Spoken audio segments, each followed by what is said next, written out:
ਤੁਸੀਂ ਵੀ ਜਿਹੜੀ ਡਿਵੈਲਪਮੈਂਟ ਹੈ ਜਾਂ ਕਰਪਸ਼ਨ ਹੈ ਇਹਦੀ ਪੂਰੀ ਨੱਥ ਖਿੱਚ ਕੇ ਰੱਖੋ। ਇੱਕ ਬੰਦਾ ਹੀ ਹਲਕੇ ਨੂੰ ਸੁਧਾਰ ਸਕਦਾ ਜੇ ਲੱਗ ਜਾਏ। ਤੁਹਾਡੇ ਵੱਖਰੇ ਵੱਖਰੇ ਪਿੰਡ ਆ, ਉੱਥੇ ਡਿਵੈਲਪਮੈਂਟ ਚੱਲਦੀ ਹੈ, ਉਹਦੇ 'ਚ ਹਿੱਸੇ ਬਣਦੇ ਆ। ਸੈਕਟਰੀ ਦਾ ਇੰਨੇ %, ਸਰਪੰਚ ਦਾ ਇੰਨੇ, ਤੇ ਉਤਲਿਆਂ ਦਾ ਇੰਨੇ।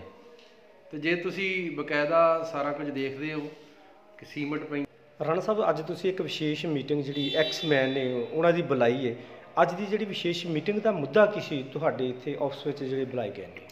ਇਹ ਆਪਣੇ ਭਾਜੀ, ਇਹ ਸਾਡੇ ਨਾ ਕਾਂਗਰਸ ਦੇ ਜਿਹੜੇ ਵਰਕਰ ਨੇ, ਸਾਬਕਾ ਫੌਜੀ, ਉਹਨਾਂ ਦੀ ਅਸੀਂ ਅੱਜ ਮੀਟਿੰਗ ਸੱਦੀ, ਜਿਹੜੇ ਮੇਰੇ ਬਹੁਤ ਪੁਰਾਣੇ ਸਾਥੀ ਸਾਰਿਆਂ ਦੇ।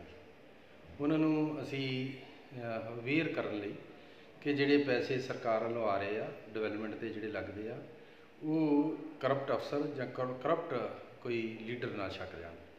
ਉਹਨਾਂ ਨੂੰ ਅਵੇਅਰ ਕਰਨ ਲਈ ਇੱਕ ਜਿਹੜੀ ਸਾਡੀ ਹੋਰ ਜਿਹੜੀ ਸਰਕਾਰ ਵੱਲੋਂ ਜੋ ਵੀ ਡਿਵੈਲਪਮੈਂਟ ਜਾਂ ਕੋਈ ਸਕੀਮ ਆਉਂਦੀ ਹੈ, ਉਹ ਜਨ ਪਿੰਡਾਂ 'ਚ ਇਕੱਲੇ ਤੱਕ ਪਹੁੰਚਾਉਣ ਲਈ ਸਾਰਿਆਂ ਨੂੰ ਇਕੱਠੇ ਕੀਤਾ ਸੀ ਕਿ ਤੁਸੀਂ ਸਾਰੇ ਥਾਂ ਪੰਜਾਬ ਸਰਕਾਰ ਕੈਪਟਨ ਅਮਰਿੰਦਰ ਸਿੰਘ ਜੀ ਨੇ ਜਿਹੜੀਆਂ ਸਕੀਮਾਂ ਲਾਗੂ ਕੀਤੀਆਂ ਨੇ, ਜਿੰਨੇ ਵੀ ਸਗਨ ਸਕੀਮ, ਪੈਨਸ਼ਨ, ਨੀਲੇ ਕਾਰਡ, ਜੋ ਵੀ ਕੰਮ ਕੀਤਾ ਉਹ ਲੋਕਾਂ ਤੱਕ ਪਹੁੰਚਾਓ। ਜਿਹੜਾ ਲੋਕਾਂ ਦੀ ਪੈਨਸ਼ਨ ਨਹੀਂ ਲੱਗੀ, ਜਿਹੜਾ ਬੰਦਾ ਨੀਲੇ ਕਾਰਡ ਨਹੀਂ ਬਣੇ, ਜਿਨ੍ਹਾਂ ਦਾ ਹੋਰ ਵੀ ਕੋਈ ਕੰਮ ਰਹਿੰਦਾ, ਉਹਨਾਂ ਨੂੰ ਉਹਨਾਂ ਦੇ ਫਾਰਮ ਭਰ ਕੇ ਉਹਨਾਂ ਦੇ ਨਾਲ ਜਿਹੜੀ ਪੰਜਾਬ ਸਰਕਾਰ ਦੀਆਂ ਸਕੀਮਾਂ ਉਹਨਾਂ ਦਾ ਲਾਭਾ ਲੈਣ। ਥੋੜ੍ਹਾ ਜਿਹਾ ਆਪਣੇ ਦਿਲ ਦੇ ਵਿੱਚ ਕੌਨਫੀਡੈਂਸ ਰੱਖਿਓ। ਇਹ ਯਕੀਨਾਂ ਨਾਲ ਟਿਕਟ ਆਪਾਂ ਨੂੰ ਮਿਲਣੀ ਆ। ਜੇ ਨਾ ਮਿਲਣੀ ਹੁੰਦੀ ਫਿਰ 9-10 ਹਲਕਾ ਇੰਚਾਰਜ ਨਹੀਂ ਚੇਂਜ ਹੋਣੇ। ਮਤਲਬ ਕਹਿ ਦਿੰਦੇ ਆਪਣੇ ਆਪ ਨੂੰ ਅਸੀਂ ਹਲਕਾ ਇੰਚਾਰਜ ਹਾਂ, 10ਵਾਂ 11ਵਾਂ ਆ ਗਿਆ ਮੇਰੇ ਹਿਸਾਬ ਨਾਲ ਇੱਥੇ। ਅਤੇ ਦੂਜੀ ਗੱਲ ਇਹ ਆ ਵੀ ਚਲੋ ਇੱਥੇ ਸੁਖਪਾਲ ਸਿੰਘ ਖਹਿਰਾ ਵੀ ਰਿਹਾ, ਬੀਬੀ ਜਗੀਰ ਕੌਰ ਵੀ ਰਹੀ, ਪਰ ਜਿਹੜੀ ਸਿਆਸਤ ਜਿਸ ਲੈਵਲ 'ਤੇ ਹੁਣ ਆ ਗਈ ਕਦੀ ਗਈ ਨਹੀਂ ਸੀ। ਅਫਸਰਸ਼ਾਹੀ ਇੱਥੋਂ ਦੀ ਇੰਨੀ ਖਰਾਬ ਆ ਵੀ ਜਿੱਧਰੋਂ ਪੈਸੇ ਮਿਲ ਗਏ ਉੱਧਰੋਂ ਕਹਿ ਦੇਣਾ ਸਾਨੂੰ ਦੂਜੇ ਬੰਦੇ ਪ੍ਰੈਸ਼ਰ ਸੀਗਾ, ਸਾਨੂੰ ਕੰਮ ਕਰਨਾ ਪਿਆ ਵਾ। ਜਿਹੜੇ ਹਾਲਾਤ ਆ ਉਹ ਆਪਣੇ ਆਪਾਂ ਨੂੰ ਸਾਰਿਆਂ ਨੂੰ ਪਤਾ ਹੀ ਹੈ, ਮੇਰੇ ਤੋਂ ਜ਼ਿਆਦਾ ਪਤਾ ਤੁਹਾਨੂੰ ਵੀ ਬਣ ਕੀ ਰਿਹਾ ਵਾ। ਕਾਰਨ ਇਹੋ ਹੀ ਆ ਵੀ ਆਪਾਂ ਆਪਣੇ ਹਲਕੇ ਦੇ ਬੰਦੇ ਨਾਲ ਤੁਰੀਏ, ਫਿਰ ਵੀ ਆਪਣਾ ਦੁੱਖ ਹੁੰਦਾ ਵਾ, ਹਿਸਾਬ ਕਿਤਾਬ ਹੁੰਦਾ ਵਾ। ਬਾਹਰੋਂ ਅਜੇ ਹੋ ਸਕਦਾ ਇੱਕ ਸੌਰਵ ਫੁੱਲਰ ਤੋਂ ਬਾਅਦ ਇੱਕ ਅੱਧਾ ਹੋਰ ਲਿਆਉਣ, ਹੋ ਸਕਦਾ ਉਹਦੇ ਬਾਅਦ ਹੋਰ ਲਿਆਉਣ। ਉਹਨਾਂ ਦਾ ਮਕਸਦ ਇੱਥੇ ਟਿਕਟ ਲੜਨਾ ਨਹੀਂ, ਆਪਣੇ ਬੰਦਿਆਂ ਨੂੰ ਗੁੰਮਰਾਹ ਕਰਨਾ ਅਤੇ ਆਪਾਂ ਨੂੰ ਖਰਾਬ ਕਰਨਾ ਵਾ। ਮੈਂ ਤੁਹਾਡਾ ਬਹੁਤਾ ਸਮਾਂ ਨਹੀਂ ਲੈਂਦਾ ਜੀ। ਵਾਹਿਗੁਰੂ ਜੀ ਕਾ ਖਾਲਸਾ, ਵਾਹਿਗੁਰੂ ਜੀ ਕੀ ਫਤਿਹ। ਸਰਦਾਰ ਰਣਜੀਤ ਸਿੰਘ ਰਾਣਾ ਜਿੰਦਾਬਾਦ, ਸਿੰਘ ਰਾਣਾ ਜਿੰਦਾਬਾਦ, ਸਿੰਘ ਰਾਣਾ ਜਿੰਦਾਬਾਦ, ਰਣਜੀਤ ਸਿੰਘ ਰਾਣਾ ਜਿੰਦਾਬਾਦ। ਜਿੰਨੀ ਮੈਨੂੰ ਪਾਵਰ ਮਿਲੀ ਚੁਣਾਵ ਹੁੰਦੇ ਘੱਟ, ਜਿੰਨੀ ਜੋ ਵੀ ਉਹਦਾ ਮਿਲੇ ਚਾਹੇ ਜਿਹੜਾ ਮੇਰਾ ਮਿਲੇ ਉਹਨਾਂ ਨੂੰ ਲਿਆ ਜਾਂਦਾ। ਜਿਹਦੇ ਵਿੱਚ 6 ਪ੍ਰੋਗਰਾਮ ਬਾਜੀ। ਰਣਜੀਤ ਸਿੰਘ ਰਾਣਾ ਜਿੰਦਾਬਾਦ, ਰਣਜੀਤ ਸਿੰਘ ਰਾਣਾ ਜਿੰਨਾ ਵੱਲ ਵੀ ਮਾੜਾ ਜਿਹਾ ਰੱਖੀ ਰੱਖੋ ਹੱਥ। ਆਉਣ ਵਾਲੇ ਐਮਐਲਏ ਭਲੱਥ ਰਣਜੀਤ ਸਿੰਘ ਰਾਣਾ ਜਿੰਦਾਬਾਦ, ਸਾਬਕਾ ਸੈਨਿਕ ਜਿੰਦਾਬਾਦ। ਨੰਗੇ ਤੜ ਲੜਦੇ ਰਹੇ। ਹੁਣ ਵੀ ਜ਼ਰੂਰਤ ਪਈ ਤੇ ਲੜਾਂਗੇ।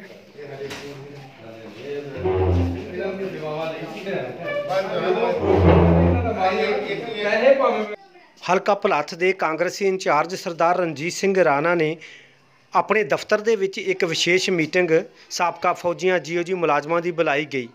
ਇਸ ਮੌਕੇ ਰਣਜੀਤ ਸਿੰਘ ਰਾਣਾ ਨੇ ਸਾਬਕਾ ਫੌਜੀਆਂ ਨੂੰ ਸੰਬੋਧਨ ਕਰਦੇ ਹੋਏ ਇਹ ਕਿਹਾ ਕਿ ਅੰਦਰ ਭ੍ਰਿਸ਼ਟਾਚਾਰੀ ਦਾ ਬੋਲਬਾਲਾ ਵੱਧਦਾ ਜਾ ਰਿਹਾ ਹੈ। ਉਹਨਾਂ ਨੇ ਕਿਹਾ ਕਿ ਇਸ ਮੌਕੇ ਸਾਨੂੰ ਜ਼ਰੂਰਤ ਹੈ ਉਹਨਾਂ ਇਮਾਨਦਾਰ ਅਤੇ ਜ਼ਿੰਮੇਵਾਰ ਪਰਸਨਾਂ ਦੀ ਜੋ ਕਿ ਭ੍ਰਿਸ਼ਟਾਚਾਰ ਅਫਸਰਾਂ ਦੇ ਨਕੇਲ ਨੂੰ ਪੂਰੀ ਤਰ੍ਹਾਂ ਕੱਸਿਆ ਜਾ ਸਕੇ। ਇਸ ਮੌਕੇ ਹਲਕਾ ਭਲੱਥ ਦੇ ਕਾਂਗਰਸੀ ਆਗੂ ਐਡਵੋਕੇਟ ਹਰਸਿਮਰ ਸਿੰਘ ਘੁੰਮਣ ਨੇ ਵਿਸ਼ੇਸ਼ ਤੌਰ 'ਤੇ ਇਸ ਮੀਟਿੰਗ ਵਿੱਚ ਸ਼ਿਰਕਤ ਕੀਤੀ। ਮੀਟਿੰਗ ਨੂੰ ਸੰਬੋਧਨ ਕਰਦੇ ਹੋਏ ਐਡਵੋਕੇਟ ਹਰਸਿਮਰ ਸਿੰਘ ਘੁੰਮਣ ਨੇ ਕਿਹਾ ਕਿ ਅਸੀਂ ਭਲੱਥ ਹਲਕੇ ਨੂੰ ਪਲਾਸਟਿਕ ਅਤੇ ਗੰਦਗੀ ਮੁਕਤ ਕਰਨਾ ਚਾਹੁੰਦੇ ਹਾਂ। ਇਸ ਲਈ ਸਾਨੂੰ ਪਾਰਟੀਬਾਜ਼ੀ ਤੋਂ ਉੱਪਰ ਉੱਠ ਕੇ ਇਸ ਕੰਮ ਵਿੱਚ ਹਰ ਇੱਕ ਵਿਅਕਤੀ ਨੂੰ ਸਹਿਯੋਗ ਦੇਣਾ ਚਾਹੀਦਾ ਹੈ। ਐਡਵੋਕੇਟ ਹਰਸਿਮਰਜੀਤ ਸਿੰਘ ਘੁੰਮਣ ਨੇ ਮੀਟਿੰਗ ਨੂੰ ਸੰਬੋਧਨ ਕਰਦੇ ਹੋਏ ਵਿਸ਼ੇਸ਼ ਤੌਰ 'ਤੇ ਇਸ ਗੱਲ 'ਤੇ ਵੀ ਜ਼ੋਰ ਦਿੱਤਾ ਕਿ ਸਰਕਾਰ ਵੱਲੋਂ ਜੋ ਵੀ ਪਾਲਿਸੀਆਂ ਲੋਕ ਹਿੱਤ ਵਿੱਚ ਜਾਰੀ ਕੀਤੀਆਂ ਜਾਂਦੀਆਂ ਹਨ, ਉਹਨਾਂ ਨੂੰ ਜਨ ਤੱਕ ਪਹੁੰਚਾਉਣ ਵਾਸਤੇ ਸਾਨੂੰ ਜੀਓਜੀ ਮੁਲਾਜ਼ਮਾਂ ਦੀ ਜ਼ਰੂਰਤ ਹੈ, ਤਾਂ ਜੋ ਕਿ ਉਹਨਾਂ ਲੋਕਾਂ ਤੱਕ ਉਹ ਸਰਕਾਰੀ ਪਾਲਿਸੀਆਂ ਨੂੰ ਪਹੁੰਚਾਇਆ ਜਾ ਸਕੇ। ਐਡਵੋਕੇਟ ਹਰਸਿਮਰਜੀਤ ਸਿੰਘ ਘੁੰਮਣ ਨੇ ਇਹ ਵੀ ਕਿਹਾ ਕਿ ਪਿੰਡਾਂ ਦੇ ਵਿੱਚ ਹੋ ਰਹੀ ਪਾਰਟੀਬਾਜ਼ੀ ਤੋਂ ਉੱਪਰ ਉੱਠ ਕੇ ਤੇ ਜਾਣਕਾਰੀ ਹਰ ਵਰਗ ਨੂੰ ਦਿੱਤੀ ਜੀ ਦਾ ਪੀਰ ਚਾਹੀਦੀ। ਜਿਹੜਾ ਉਹਨੂੰ ਇੱਥੇ ਤਾਰਤਾ ਜੀ, ਇਹ ਟਿਕਟ ਲੜੂਗਾ, ਤੁਹਾਡਾ ਹਲਕਾ ਇੰਚਾਰਜ ਹੈ ਤੇ ਕਹਿਣ ਤੇ ਕੰਮ ਹੋਣਗੇ। ਜਦੋਂ ਵੇਖਿਆ ਵੀ ਲੋਕ ਉਹਨਾਂ ਨੂੰ ਵੀ ਮਤਲਬ ਜਿੱਦਾਂ ਉਹਨੂੰ ਹਰ ਬੰਦੇ ਦਿਖ ਜਾਂਦਾ ਮੈਂ ਯੂਜ਼ ਹੋਣ ਡਿਆ। ਹੁਣ ਇੱਕ ਨਵਾਂ ਬੁਲਾ ਲੈਣ ਦੀ ਆ ਸੌਰਵ ਖੁੱਲਰ, ਮੈਂ ਪਰਸਨਲੀ ਉਹਨੂੰ ਜਾਣਦਾ, ਨਾ ਉਹਨੂੰ ਬੋਲਣ ਦਾ ਪਤਾ ਆ, ਨਾ ਉਹਨੂੰ ਗੱਲ ਕਰਨ ਦਾ ਅੰਦਾਜ਼ ਆ, ਫੁਕਰਿਆਂ ਵਾਂਗੂ ਰਹਿੰਦਾ ਆ, ਆਪਣੇ ਉਹਨੇ ਥੋੜ੍ਹੇ ਜਿਹੇ ਡੱਬੇ ਖਾ ਕੇ ਟਰਾਈਸੈਪ ਜਿਹੇ ਬਣਾਏ ਉਹ ਵਿਖਾਉਂਦਾ ਰਹਿੰਦਾ ਵਾ। ਹੁਣ ਅੱਜ ਜਵਾਬ ਦੇ ਦੇਣਾ ਰਾਣਾ ਸਾਹਿਬ ਜਿਹੜੇ ਵੱਡੇ ਆ ਵੀ ਜਿਹੜੇ 2 ਹਲਕਾ ਇੰਚਾਰਜ ਆ ਇਹਨਾਂ 'ਚ ਕਿਹਨੂੰ ਮੰਨਦੇ ਆ? ਉਹ ਗੋਰਾ ਵੀ ਉਹਨਾਂ ਦਾ ਭੇਜਿਆ ਵਾ, ਸੌਰਵ ਖੁੱਲਰ ਵੀ ਉਹਨਾਂ ਦਾ ਭੇਜਿਆ ਵਾ। ਕਾਰਨ ਕੀ ਆ? ਸਿਰਫ ਆਪਾਂ ਨੂੰ ਗੁੰਮਰਾਹ ਕਰਨਾ ਵਾ। ਟਿਕਟ ਆਪਣੇ ਦਿਲ ਦੇ ਵਿੱਚ ਕੌਨਫੀਡੈਂਸ ਰੱਖਿਓ, ਇਹ ਯਕੀਨਾਂ ਨਾਲ ਟਿਕਟ ਆਪਾਂ ਨੂੰ ਮਿਲਣੀ ਆ। ਜੇ ਨਾ ਮਿਲਣੀ ਹੁੰਦੀ ਫਿਰ 9-10 ਹਲਕਾ ਇੰਚਾਰਜ ਨਹੀਂ ਚੇਂਜ ਹੋਣੇ। ਮਤਲਬ ਕਹਿ ਦਿੰਦੇ ਆਪਣੇ ਆਪ ਨੂੰ ਅਸੀਂ ਹਲਕਾ ਇੰਚਾਰਜ ਆ, 10ਵਾਂ 11ਵਾਂ ਆ ਗਿਆ ਮੇਰੇ ਹਿਸਾਬ ਨਾਲ ਇੱਥੇ। ਤੇ ਦੂਜੀ ਗੱਲ ਇਹ ਆ ਵੀ ਚਲੋ ਇੱਥੇ ਸੁਖਪਾਲ ਸਿੰਘ ਖਹਿਰਾ ਵੀ ਰਿਹਾ, ਬੀਬੀ ਜਗੀਰ ਕੌਰ ਵੀ ਰਹੀ, ਪਰ ਜਿਹੜੀ ਸਿਆਸਤ ਜਿਸ ਲੈਵਲ ਤੇ ਹੁਣ ਆ ਗਈ ਕਦੀ ਗਈ ਨਹੀਂ ਸੀ ਵੀ ਆਪਾਂ ਆਪਣੇ ਹਲਕੇ ਦੇ ਬੰਦੇ ਨਾਲ ਤੁਰੀਏ। ਫਿਰ ਵੀ ਆਪਣਾ ਦੁੱਖ ਸੁੱਖ ਹੁੰਦਾ ਵਾ, ਹਿਸਾਬ ਕਿਤਾਬ ਹੁੰਦਾ ਵਾ। ਬਾਹਰੋਂ ਅਜੇ ਹੋ ਸਕਦਾ ਕਿ ਸੌਰਵ ਖੁੱਲਰ ਤੋਂ ਬਾਅਦ ਇੱਕ ਅੱਧਾ ਹੋਰ ਲਿਆਉਣ, ਹੋ ਸਕਦਾ ਉਹਦੇ ਬਾਅਦ ਹੋਰ ਲਿਆਉਣ। ਉਹਨਾਂ ਦਾ ਮਕਸਦ ਇੱਥੇ ਟਿਕਟ ਲੜਨਾ ਨਹੀਂ, ਆਪਣੇ ਬੰਦਿਆਂ ਨੂੰ ਗੁੰਮਰਾਹ ਕਰਨਾ ਤੇ ਆਪਾਂ ਨੂੰ ਖਰਾਬ ਕਰਨਾ ਵਾ। ਮੈਂ ਤੁਹਾਡਾ ਬਹੁਤਾ ਸਮਾਂ ਨਹੀਂ ਲੈਂਦਾ ਜੀ। ਵਾਹਿਗੁਰੂ ਜੀ ਕਾ ਖਾਲਸਾ, ਵਾਹਿਗੁਰੂ ਜੀ ਕੀ ਫਤਿਹ। ਅਸੀਂ ਜਾ ਕੇ ਕੋਈ ਆਪਾਂ ਚੈੱਕ ਕਰਦੇ ਹਾਂ ਤੇ ਜਾ ਕੇ ਚੈੱਕ ਕਰਦੇ ਹਾਂ ਤੇ ਮਗਰੋਂ ਸਰਪੰਚ ਜਿਹੜਾ ਫੋਨ ਕਰਵਾ ਦਿੰਦਾ ਕਿਸੇ ਦਾ ਵੀ ਹਾਂ ਵੀ ਆਹ ਬੰਦਾ ਸਾਡੀ ਨਾ ਵਿੱਚ ਅੜਚਣ ਬਣ ਰਿਹਾ ਵਾ ਵੀ ਜੀਓ ਜੀ ਦੀ ਡਿਊਟੀ ਕਰ ਰਿਹਾ ਵਾ ਤੇ ਇਹ ਬੰਦਾ ਨਾ ਸਾਡੇ ਵਿੱਚ ਆ ਕੇ ਤੇ ਲੱਤ ਡਾਉਂਦਾ ਵਾ। ਕਦੇ ਕੋਈ ਕੰਮ ਦੇ ਵਿੱਚ ਲੱਤ ਡਾ ਦਿੰਦਾ, ਕਦੇ ਕਿਸੇ ਕੰਮ ਦੇ ਵਿੱਚ। ਤੇ ਪਹਿਲਾਂ ਆਡਿਟ ਹੋਇਆ ਸੀ ਪਿੰਡ ਮੰਗੇਵਾਲ ਦੇ ਵਿੱਚ, ਉੱਥੇ ਨਰੇਗਾ ਦਾ। ਤੇ ਅਸੀਂ ਸਰਕਾਰ ਕੋਲ ਤਨਖਾਹ ਲੈਂਦੇ ਹਾਂ ਇਸੇ ਕੰਮ ਦੀ ਵੀ ਸਾਨੂੰ ਜੇ ਇਮਾਨਦਾਰੀ ਨਾਲ ਰੱਖਿਆ ਗਿਆ ਵਾ ਤੇ ਅਸੀਂ ਇਮਾਨਦਾਰੀ ਨਾਲ ਕੰਮ ਕਰਨਾ ਵਾ। ਇੱਕ ਦੋ ਵਾਕਿਆ ਤੁਹਾਡੇ ਨਾਲ ਸਾਂਝਾ ਕਰਨਾ ਚਾਹੁੰਦਾ ਕਿ ਸ਼ਾਇਦ ਉਹ ਤੁਹਾਨੂੰ ਉਨੀ ਜਾਣਕਾਰੀ ਇਸ ਚੀਜ਼ ਬਾਰੇ ਨਾ ਹੋਵੇ ਜਿਹੜੀ ਮੈਂ ਤੁਹਾਡੇ ਨਾਲ ਸਾਂਝੀ ਕਰਨੀ ਚਾਹੁੰਦਾ। ਵਾਕਿਆ ਸੀ ਹੈ ਕਿ 2017 ਦੇ ਵਿੱਚ ਜਦੋਂ MLA ਦੀ ਇਲੈਕਸ਼ਨ ਹੋ ਰਹੀ ਸੀ ਨਾ, ਮਤਲਬ ਕਿ ਸਾਹਿਬ ਉਹਨਾਂ ਦੇ ਨਾਲ ਤਾਂ ਆਪਣੀ ਵੈਸੇ ਇੰਨੀ ਵਾਕਫੀ ਹੈ ਹੀ ਨਹੀਂ ਸੀਗੀ। ਅਤੇ ਉਸ ਟਾਈਮ ਆਪਣੇ ਸੁਖਪਾਲ ਖਹਿਰਾ ਜੀ ਬੜੀ ਫੋਰਮ ਦੇ ਵਿੱਚ ਸੀ ਹਲਕੇ ਭਲੱਤ ਦੇ ਵਿੱਚ। ਅਤੇ 132 ਪਿੰਡਾਂ ਦੇ ਵਿੱਚ ਅਸੀਂ ਡੋਰ ਟੂ ਡੋਰ ਘਰ ਘਰ ਜਾ ਕੇ ਹਰ ਬੰਦੇ ਨਾਲ ਗੱਲਬਾਤ ਕਰਕੇ ਇਹ ਸਰਵੇ ਕੀਤਾ ਜੀ ਇਹਦਾ। ਸੁਖਪਾਲ ਖਹਿਰਾ ਜੀ ਜਿੱਤ ਗਏ, ਅਸੀਂ ਉਹਨਾਂ ਨੂੰ ਵਧਾਈ ਦੇਣ ਵਾਸਤੇ ਉਹਨਾਂ ਦੇ ਘਰ ਗਏ ਅਤੇ ਮੈਂ ਉਹਨਾਂ ਨੂੰ ਗੱਲ ਕਰਨੀ ਸੀ। ਉਹ ਵੀ ਉਹਨਾਂ ਦਾ ਫਾਇਦਾ ਸੀਗਾ ਕਿ ਅਤੇ ਮੈਨੂੰ ਉਹਨਾਂ ਨੇ ਕੀ ਕਿਹਾ ਸੀ, ਕਹਿੰਦੇ ਭਾਜੀ ਤੁਹਾਡੇ ਨਾਲ ਗੱਲ ਕਰਨ ਵਾਸਤੇ ਟਾਈਮ ਨਹੀਂ ਹੈਗਾ। ਹੁਣ ਤੁਸੀਂ ਹਿਸਾਬ ਇਹ ਲਾ ਸਕਦੇ ਹੋ ਕਿ ਜਿੱਥੇ ਤੱਕ ਆਪਾਂ ਉਹਦੀ ਹੈਲਪ ਕੀਤੀ ਹੋਵੇ ਕਿ ਮੈਂ ਉਹਦੇ ਵਾਸਤੇ ਅਪਾਉਂਡੈਂਟ ਨਹੀਂ ਆ, ਉਹਦੇ ਵਾਸਤੇ ਤੁਸੀਂ ਕੀ ਅਪਾਉਂਡੈਂਟ ਹੋ ਸਕਦੇ? ਤੁਸੀਂ ਤਾਂ ਵੋਟ ਹੀ ਪਾਈ ਹੈ ਨਾ। ਭਲੱਥ ਵਿੱਚ ਕਰਪਸ਼ਨ ਹੋ ਰਹੀ ਸੀ ਸੁਵਿਧਾ ਸੈਂਟਰ 'ਚ, ਉਹ ਵੀ ਅੱਜ ਤੱਕ ਇਹ ਰਿਕਾਰਡ ਹੈ। ਕਦੀ ਬੀਬੀ ਜਗੀਰ ਕੌਰ ਨੇ ਆਵਾਜ਼ ਨਹੀਂ ਚੁੱਕੀ, ਕਦੀ ਸੁਖਪਾਲ ਸਿੰਘ ਖਹਿਰੇ ਨੇ ਆਵਾਜ਼ ਨਹੀਂ ਚੁੱਕੀ। ਜਿਹੜੇ ਪੂਰੀ ਪੰਜਾਬ ਦੇ ਮਸਲੇ ਵੇਖਦੇ ਨੇ ਉਹ ਵੀ ਆਵਾਜ਼ ਸਾਡੇ ਨੇਤਾ ਰਣਜੀਤ ਸਿੰਘ ਜੀ ਰਾਣਾ ਨੇ ਚੱਕੀ। ਉਹ ਬੇਗੋਵਾਲ ਦੇ ਵਿੱਚ ਮੀਟਿੰਗ ਹੋਈ, ਉਹਦੇ ਵਿੱਚ ਬੀਬੀ ਜਗੀਰ ਕੌਰ ਜੀ ਨੇ ਆਖਿਆ ਜੀ ਇਹ ਤੇ ਇਹ ਕਰਾਈ ਏ ਰੋਡ ਜੀ। ਉਹਨਾਂ ਨੂੰ ਪੁੱਛਿਆ ਤੁਸੀਂ ਕਿਵੇਂ ਕਰਾਈ ਏ? ਕਹਿੰਦੀ ਜੀ ਮੈਂ ਸੋਮ ਪ੍ਰਕਾਸ਼ ਕੋ ਕਰਾਈ ਏ। ਸੋਮ ਪ੍ਰਕਾਸ਼ ਤੇ ਅੱਜ ਤੱਕ ਜਦੋਂ ਦਾ ਜਿੱਤਿਆ ਇੱਥੇ ਆਇਆ ਹੀ ਨਹੀਂ। ਨਾਲੇ ਉਹਦੇ ਬਹੁਤ ਹੀ ਸੁਲਝੇ ਸਿਆਣੇ ਸਾਰੇ ਮੇਰੇ ਦੋਸਤ ਸਾਰੇ ਆਏ। ਆਪਾਂ ਸਾਰਿਆਂ ਤੋਂ ਇਹ ਹੀ ਆਸ ਰੱਖਦੇ ਹਾਂ ਕਿ ਤੁਸੀਂ ਵੀ ਜਿਹੜੀ ਡਿਵੈਲਪਮੈਂਟ ਹੈ ਜਾਂ ਕਰਪਸ਼ਨ ਹੈ ਇਹਦੀ ਪੂਰੀ ਨੱਥ ਖਿੱਚ ਕੇ ਰੱਖੋ। ਇੱਕ ਬੰਦਾ ਹੀ ਹਲਕੇ ਨੂੰ ਸੁਧਾਰ ਸਕਦਾ ਜੇ ਲੱਗ ਜਾਏ ਤਾਂ। ਤੁਹਾਡੇ ਵੱਖਰੇ ਵੱਖਰੇ ਪਿੰਡ ਆ, ਉੱਥੇ ਡਿਵੈਲਪਮੈਂਟ ਚੱਲਦੀ ਹੈ, ਉਹਦੇ 'ਚ ਹਿੱਸੇ ਬਣਦੇ ਆ। ਸੈਕਟਰੀ ਦਾ ਇੰਨੇ %, ਸਰਪੰਚ ਦਾ ਇੰਨੇ ਤੇ ਉਤਲਿਆਂ ਦਾ ਇੰਨੇ। ਤੇ ਜੇ ਤੁਸੀਂ ਬਕਾਇਦਾ ਸਾਰਾ ਕੁਝ ਦੇਖਦੇ ਹੋ ਕਿ ਸੀਮਟ ਪੈਂਦਾ, ਬਜਰੀ ਪੈਂਦੀ, ਇੱਟਾਂ ਲੱਗਦੀਆਂ, ਕਿਸੇ ਨੂੰ ਹਿੱਸਾ ਨਹੀਂ ਮਿਲਣਾ। ਪਿੰਡ ਦਾ ਜੇ 20 ਫੁੱਟ ਬਣਨਾ ਤੇ 40 ਫੁੱਟ ਬਣਨਾ। ਕਿ ਮੈਂ ਰਾਪੁਰ ਪੀਰ ਬਖਸ਼ ਦਾ ਤੁਸੀਂ ਦੇਖਿਓ ਜੀ, ਸਾਡਾ ਇੱਕ ਮੈਂਬਰ ਸਾਹਿਬ ਉਹਦੇ ਘਰ ਅੱਗੇ ਸੈਂਟਰ ਰਾਪੁਰ ਪੀਰ ਬਖਸ਼ ਸੈਂਟਰ 'ਤੇ ਏਡਾ ਟੋਆ ਡੂੰਘਾ ਮਾਰਦਾ, ਸਾਰਾ ਪਾਣੀ ਜਿਹੜਾ ਉਹ ਗੰਦਾ ਪਾਣੀ ਜਿਹੜਾ ਕੈਮੀਕਲ ਹੈ ਜਿਹੜੇ ਸਾਰਾ ਧਰਤੀ ਦੇ ਵਿੱਚ ਚੱਲ ਜਾਣਾ ਤੇ ਲੋਕਾਂ ਨੂੰ ਕਾਲਾ ਪੀਲੀਆ ਹੋਣਾ। ਕਾਲਾ ਪੀਲੀਆ ਏਡਜ਼ ਨਾਲੋਂ ਵੀ ਮਾੜਾ। ਇਸ ਕਰਕੇ ਆਪਾਂ ਨੂੰ ਚਾਹੀਦਾ ਹੈ ਕਿ ਟਰੀਟਮੈਂਟ ਲੱਗਣ। ਜਦੋਂ ਰਾਪੁਰ ਪੀਰ ਬਖਸ਼ ਕੋਈ ਇੰਨੀ ਜ਼ਿਆਦਾ ਪੈਲੀ ਹੈ ਤੇ ਭੱਠੇ ਦੇ ਕੋਲ ਦੂਰ ਜਾ ਕੇ ਗੰਦਾ ਪਾਣੀ ਸੁੱਟਿਆ ਜਾਵੇ ਜਾਂ ਪਾਣੀ ਪੀਣ 'ਚ ਨਾ ਰਲੇ। ਇੱਦਾਂ ਹੀ ਦੌਦਪੁਰ ਵੇਖਿਆ, ਇੱਦਾਂ ਹੀ ਹੁਣ ਖੂਹ ਪੁੱਟ ਤੇ ਵੱਡੇ ਵੱਡੇ ਆਪਣੇ ਰਾਮਗੜ੍ਹ 'ਚ ਉਹਨੂੰ ਡਿਵੈਲਪਮੈਂਟ ਕਹਿੰਦੇ ਜੀ।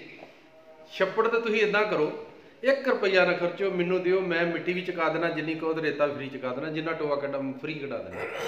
ਦੇਖ ਲਓ, ਕਰੇਨਾਂ ਦੇ ਵੀ ਪੈਸੇ ਦੇ ਦਿੱਤੇ, ਮਿੱਟੀ ਵੇਚਦੀ ਤੇ ਰੇਤਾ ਵੀ ਵੇਚਦੀ, ਟੋਆ ਕਢਾ ਲਿਆ ਤਾਂ ਕਹਿੰਦੇ ਕਰੋੜਾਂ ਰੁਪਈਏ ਲੱਗ ਗਏ ਜੀ। ਸਿਆਸਤਦਾਨ ਵੀ ਉਹ ਖਾਈ ਜਾਂਦੇ ਆ, ਜਦੋਂ ਖਾ ਲਿਆ ਫਿਰ ਬੋਲਣ ਦਾ ਕੋਈ ਫਾਇਦਾ ਨਹੀਂ। ਆ ਜਿਹੜੀ ਸਾਡੀ ਭੋਗਪੁਰ ਤੋਂ ਰੋਡ ਜਾ ਰਹੀ ਸੀ, ਭੋਗਪੁਰ ਨੂੰ ਭਲੱਥ ਤੋਂ, ਮੈਂ ਜਦੋਂ ਪੈਚ ਲਵਾਉਣ ਲੱਗਾ, ਰਾਣਾ ਗੁਰਜੀਤ ਨੇ ਠੇਕੇਦਾਰ ਨੂੰ ਦਬਕਾ ਮਾਰ ਕੇ ਸਾਰੇ ਸੰਦ ਇੱਥੋਂ ਵਾਪਸ ਭੇਜੇ ਕਿ ਰਾਣਾ ਇਹ ਨਹੀਂ ਬਣਨ ਦੇਣੀ, ਮੈਂ ਭਲੱਥਾਂ ਦੀ ਰੋਡ ਨਹੀਂ ਬਣਨ ਦੇਣੀ ਆ। ਫਿਰ ਮੈਂ ਉਹਨਾਂ ਨਾਲ ਚੰਡੀਗੜ੍ਹ ਗੱਲ ਕਰਕੇ, ਮੰਤਰੀ ਸਾਹਿਬ ਨਾਲ, ਫਿਰ ਅਫਸਰਾਂ ਨਾਲ ਗੱਲ ਕਰਕੇ ਫਿਰ ਵੀ ਪੈਚ ਲਵਾਏ ਆ। ਲੋਕ ਸਹਾਨ ਨਹੀਂ ਕਰਨਾ, ਜਿੰਨੇ ਟੈਕਸ ਤੁਸੀਂ ਸਾਰੇ ਜੋ ਸਰਕਾਰ ਲਾਉਂਦੀ ਤੁਸੀਂ ਇਮਾਨਦਾਰੀ ਨਾਲ ਦੇ ਦਿੰਦੇ ਆ। ਕੀ ਪੈਸੇ ਆਉਂਦੇ ਕੁਦਰਤੀ ਰੱਖਣੇ ਹੁੰਦੇ ਆ। ਜਿਹੜੀ ਆ ਕਣਕ ਦੇ ਆਟਾ ਦਾਲ ਦਿੰਦੇ ਆ ਕਿਸੇ ਦੇ ਸਹਾਨ ਨੇ, ਇਹ ਡਿਵੈਲਪਮੈਂਟ 'ਚ ਪੈਸੇ ਰੱਖੇ ਹੁੰਦੇ ਆ। ਉਹ ਜਿਹਨੂੰ ਖਾਸ ਤੌਰ 'ਤੇ ਇੱਕ ਬਹੁਤ ਵੱਡਾ ਫਰਾਡ ਹੋਇਆ ਸਾਡੇ ਹਲਕੇ 'ਚ, ਜਿੰਨੇ ਪੁਰਾਣੇ ਸਰਪੰਚ ਬੀਬੀ ਜੀ ਦੇ ਆ, ਉਹਨਾਂ ਨੇ ਕਿਸੇ ਨੇ 45 ਲੱਖ, ਕਿਸੇ ਨੇ 60 ਲੱਖ ਕੱਚੇ ਮਕਾਨਾਂ ਦੇ ਪੈਸੇ ਸਾਰੇ ਖਾ ਗਏ। ਉਹ ਸਾਰੇ ਸਰਪੰਚਾਂ ਦੇ ਪਰਚੇ ਹੋਏ। ਤੋ ਪੈਸੇ ਜਿਹੜੇ ਆ ਉਹ ਜਿਹਨੂੰ ਮਰਜ਼ੀ ਸਰਪੰਚ ਨੂੰ ਪੁੱਛ ਲਿਓ, ਸਰਪੰਚ ਕਿਸੇ ਨੇ ਨਹੀਂ ਲਏ। ਸਰਪੰਚ ਨੇ ਇਕੱਲੇ ਸਾਈਨ ਹੀ ਕੀਤੇ ਆ, ਬੀਬੀ ਜੀ ਲੈ ਗਏ। ਲੱਖਣਗੇ ਪੱਡੇ ਦਾ ਇੱਥੋਂ ਡੋਗਰਾਵਾਲ ਦਾ ਇੱਕ ਗਰੀਬ ਜਿਹਾ ਸਰਪੰਚ ਆ, ਪੁੱਛ ਲਿਓ ਜਾ ਕੇ, ਕਾਲੀ ਟਾਈਮ 'ਚ ਉਹਨਾਂ ਦੇ 50,000 ਤੇ ਸਾਈਨ ਕਰਾਏ, 5,000 ਕਢਾ ਲਿਆ। ਇਹ ਸਿਸਟਮ ਚੱਲਿਆ। ਇਹਦੇ 'ਚ ਖਾਸ ਤੌਰ 'ਤੇ ਜਿਹੜੇ ਸਾਬਕਾ ਫੌਜੀ ਇਸ ਕਰਕੇ ਜ਼ਰੂਰਤ ਹੈ, ਇੱਕ ਤਾਂ ਪੜ੍ਹੇ ਲਿਖੇ ਆ। ਤੁਹਾਨੂੰ ਸਾਰਿਆਂ ਨੂੰ ਮੇਰੀ ਬੇਨਤੀ ਹੈ ਹੱਥ ਜੋੜ ਕੇ, ਮੈਂ ਨਹੀਂ ਕਹਿੰਦਾ ਕਿ ਮੈਂ ਬਹੁਤ ਇਮਾਨਦਾਰ ਹਾਂ, ਮੇਰੇ 'ਤੇ ਵੀ ਚੈੱਕ ਰੱਖੋ। ਜੇ ਮੈਂ ਸਰਕਾਰੀ ਪੈਸਾ, ਮੈਂ ਵਪਾਰ ਹੈ ਮੇਰਾ ਟਰੱਕਾਂ ਦਾ, ਜਾਂ ਮੈਂ ਕੋਈ ਕੰਮ ਕਰਦਾ, ਮੈਂ ਉਹਦੇ 'ਚ ਕਮਾਉਣਾ ਹੈ, ਮੇਰੇ ਐਗਰੀਕਲਚਰ ਦਾ ਕੰਮ ਹੈ, ਮੈਂ ਕਣਕ ਚਾਹਣਾ ਮੇਰੀ ਮਹਿੰਗੀ ਵਿਕੇ, ਮੈਂ ਇਮਾਨਦਾਰ ਰਹਾਂ ਤਾਂ ਤੁਸੀਂ ਮੇਰਾ ਸਾਥ ਦਿਓ। ਤੁਹਾਡੇ ਸਾਥ ਦੀ ਮੈਨੂੰ ਲੋੜ ਹੈ। ਮੈਂ ਸਭ ਤੋਂ ਪਹਿਲਾਂ ਜਿਹੜੀ ਪਹਿਲੀ ਮੀਟਿੰਗ, ਜੋ ਮੈਨੂੰ ਪਤਾ ਹੈ ਕਿ ਸਾਬਕਾ ਫੌਜੀ ਭਾਵੇਂ ਉਹ ਸੂਬੇਦਾਰ ਨੇ, ਭਾਵੇਂ ਉਹ ਕੈਪਟਨ ਨੇ, ਇਮਾਨਦਾਰ ਹੁੰਦੇ ਆ, ਜਿਹਦੇ ਨਾਲ ਹਾਂ ਕਦੀ ਗੱਲ ਸੁਣੋ। ਜੇ ਤੁਹਾਨੂੰ ਕਿਤੇ ਲੋੜ ਹੈ, ਜਿੱਥੇ ਹਾਈ ਕੋਰਟ ਜਾਂ ਸੁਪਰੀਮ ਕੋਰਟ ਤੋਂ ਕਿਸੇ ਨੂੰ ਜ਼ਮਾਨਤ ਦੀ ਲੋੜ ਹੈ, ਉਹਦੀ ਜਿਹੜੀ ਲਿਆਕਤ ਹੈ ਉਹ ਮੈਂ ਤੁਹਾਡੀ ਸੇਵਾ 'ਚ ਲਾਵਾਂਗਾ, ਅਤੇ ਪੈਸੇ ਨੂੰ ਮੱਦੇ ਨਜ਼ਰ ਨਹੀਂ ਰੱਖਾਂਗਾ, ਸੇਵਾ ਨੂੰ ਮੱਦੇ ਨਜ਼ਰ ਰੱਖਾਂਗਾ। ਅਤੇ ਜਿਹੜਾ ਅਸੀਂ ਹਲਕੇ 'ਚ ਇਨਕਲਾਬ ਲਿਆਉਣਾ ਚਾਹੁੰਦੇ ਹਾਂ ਕਿ ਲਿਫਾਫਾ ਪਲਾਸਟਿਕ ਰਹਿਤ, ਉਹਦੀ ਮੇਰੀ ਮਦਦ ਕਰੋ। ਵਾਹਿਗੁਰੂ ਜੀ ਕਾ ਖਾਲਸਾ, ਸ੍ਰੀ ਵਾਹਿਗੁਰੂ। ਭਾਈ ਸਾਹਿਬ ਜੀ ਦੱਸ ਰਹੇ ਸੀਗੇ ਕਿ ਜੇ ਕੋਈ ਆਪਾਂ ਚੰਗਾ ਕੰਮ ਕਰਦੇ ਹਾਂ ਤਾਂ ਕਿਸੇ ਲੀਡਰ ਲੰਡੂ ਫੰਡੂ ਦਾ ਫੋਨ ਆ ਜਾਂਦਾ ਹੈ ਕਿ ਆਹ ਕੰਮ ਨਾ ਕਰੋ, ਤੁਸੀਂ ਉਹਨਾਂ ਨੂੰ ਕਰਨ ਦਿਓ। ਜੋ ਬਹੁਤ ਵਧੀਆ ਕੈਪਟਨ ਸਾਹਿਬ ਨੇ ਇਸ ਕਰਕੇ ਲਾਏ ਸੀਗੇ ਕਿ ਜਿਹੜੇ ਫੌਜੀ ਨੇ ਇਮਾਨਦਾਰ ਹੁੰਦੇ ਨੇ, ਹਰ ਪਿੰਡ ਦੇ ਵਿੱਚ ਆਪਣਾ ਆਪਣਾ ਪਿੰਡ ਦੇਖਣ, ਦੁਨੀਆ ਦੇ ਭਲਾਈ ਦੇ ਕੰਮ ਕਰਨੇ ਨੇ। ਜਿਸ ਤਰ੍ਹਾਂ ਰਾਣਾ ਜੀ ਦਾ ਤੇ ਉਹਨਾਂ ਦੇ ਬੇਟਾ ਜੀ ਦਾ ਸੁਭਾਅ ਇਹ ਹੈ ਕਿ ਆਪਾਂ ਗਲਤ ਕੰਮ ਰੋਕੀਏ।